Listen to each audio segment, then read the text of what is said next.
নমস্কার বন্ধুরা, কেমন আছেন সবাই? হাস্যময়ীর হেসেলে সবাইকে স্বাগত জানিয়ে আমার রান্না শুরু করছি। এখানে আমি যেমন উপকরণগুলো রেডি করে রাখি সেগুলো দেখাচ্ছি। তার আগে আমি মোচাটা কেটে নুন হলুদে ভিজিয়ে রেখেছিলাম। এখন ভালো করে জল ছেঁকে এটাকে সিদ্ধ করার জন্য আমি প্রেসার কুকারে দিয়ে দিচ্ছি।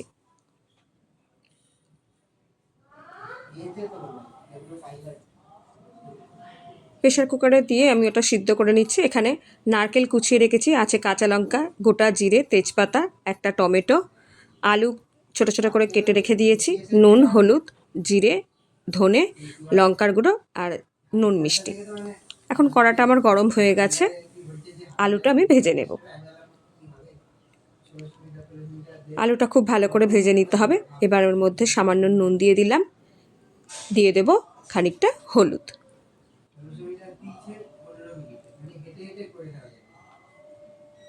দিয়ে খুব ভালো করে ভেজে নিতে হবে। ভাজা হয়ে গেছে, আলুগুলো আমি তুলে নিচ্ছি। আমাদের শনিবার মঙ্গলবার নিরামিষ, তাই আজকে আপনাদের সাথে নিরামিষ রান্নাটাই শেয়ার করলাম। তো নিরামিষ মোচা কিভাবে করেছি সেটাই আপনাদের সাথে শেয়ার করেছি। এখন দিয়ে দিলাম ওই তেলের মধ্যে নারকেলগুলো, দিয়ে আমি সামান্য ভেজে নেব।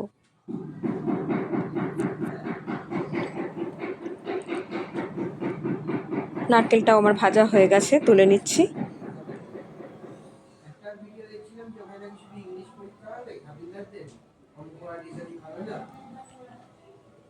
দিয়ে দিচ্ছি তেজপাতা,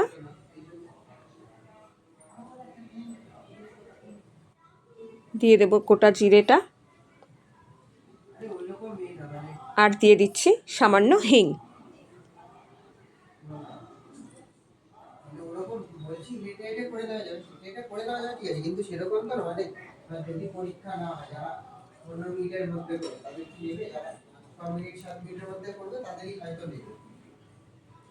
ঘরে আমার যা জিনিস থাকে আমি সেইগুলো দিয়েই রান্না করে দেখানোর চেষ্টা করি আপনাদেরকে।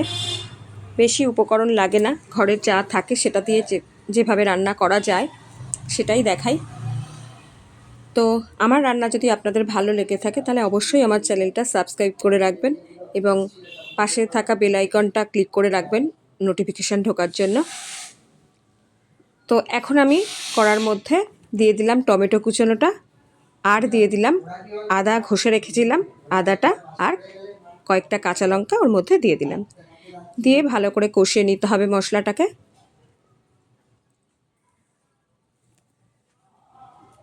মশলার মধ্যে আছে শুধু ধনে গুঁড়ো, জিরের গুঁড়ো, হলুদ, চিনি, নুন আর লঙ্কার গুঁড়ো।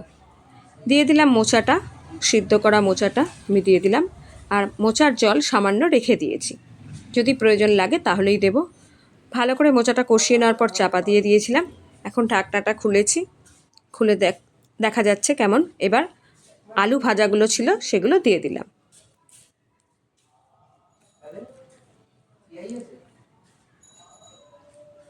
দিয়ে আবার ভালো করে মিশিয়ে নিতে হবে।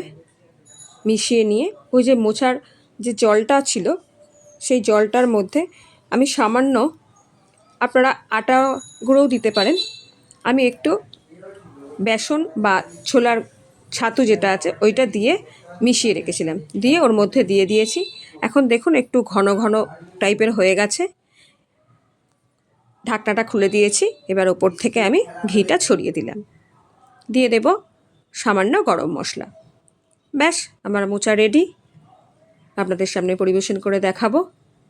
আমার রান্না এতক্ষণ ধরে দেখার জন্য আপনাদেরকে অসংখ্য অসংখ্য ধন্যবাদ। সুস্থ থাকবেন, ভালো থাকবেন। গরমে শরীর ঠান্ডা রাখার জন্য অবশ্যই ঠান্ডা জাতীয় জিনিস খাবেন, যাতে পেট ঠান্ডা হয়। আর আমার চ্যানেলটা এগিয়ে নেওয়ার জন্য আমাকে একটা লাইক, কমেন্ট এবং শেয়ার করে পাশে থাকবেন বন্ধুরা।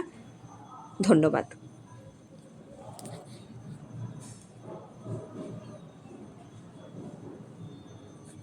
আমার মোচা রান্না রেডি। ট্রেনিং পেতাম তাহলে ইজি হয়ে যেত।